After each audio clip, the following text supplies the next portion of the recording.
I have a starter motor here from a scooter, and here is the piece of crap replacement that I bought. I've had nothing but issues with this thing since I got it. So I decided, since the original one, the only thing wrong with it is that the brushes are worn out. That's why I got the new one. I'm gonna take the brushes from the new one and install them on the old one. Because what happened was this starter motor, it would work, and then it wouldn't work, and it was working very weakly. It didn't turn very fast, wasn't turning the engine very fast. And then sometimes it would work enough and start up the engine. I figured if I opened up the new starter motor, I would be able to figure out what was wrong with it. And look what I found when I opened it. The magnets inside that are on the housing of the motor are broken for some reason. Look at that. No wonder it wouldn't work. The rotor was trying to rotate against the broken magnets. Which is ridiculous. Very cheaply made motor. I guess whatever glue they used to hold the magnets in place stopped working and they got loose. Piece of junk.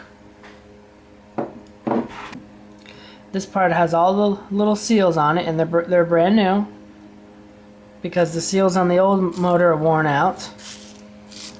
So you take the old motor, take out these two bolts, pull it open like that.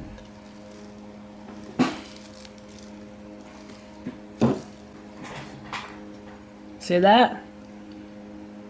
This one brush is okay, but you see this one here?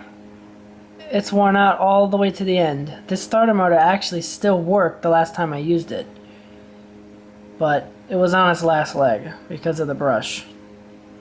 But I can take the part from the piece of junk starter motor and reconnect it to this old starter motor.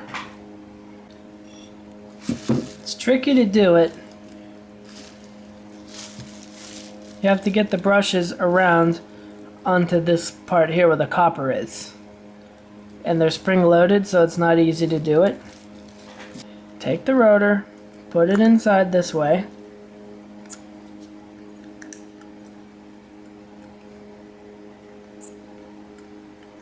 Push the brush out of the way and get it in there.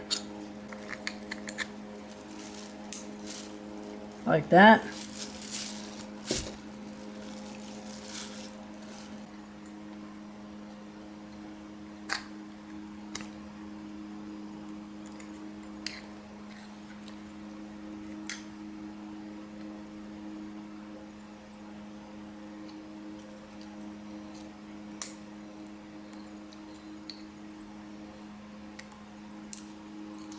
The key part is when you put the magnet back on, it's going to want to pull this out and you're going to lose your work. So you need to get a pair of vice grips or hold on to this end really hard so it doesn't pull it out when you put it back on, because the magnet will rip it out.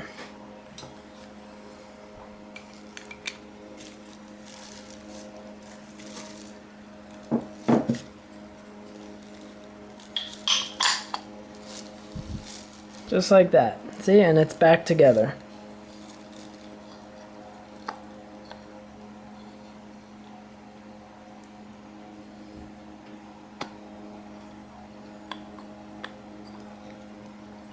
There's a hole in the motor right there.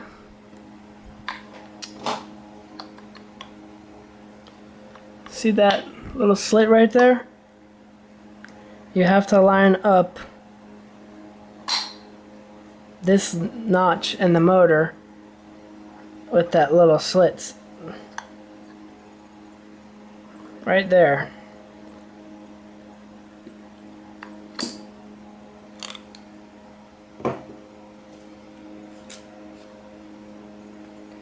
Then put the two bolts back in, tighten it up, reinstall it in your bike and see if it works.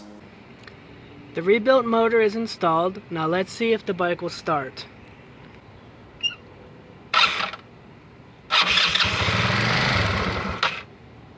Beautiful. There you go. That's how you can rebuild the motor on your scooter if you have the extra brushes. Or if, like in my situation, the replacement starter motor that you bought was a piece of junk and the magnet separated inside, you can take the brushes from that and use it on your old starter motor. So always save parts like this, because you never know when you can use them, like I just did now. So now I have a starter motor and I don't have to go out and buy another one and then wait forever to get it in the mail. Thanks for watching. Don't forget to subscribe and click the notification bell.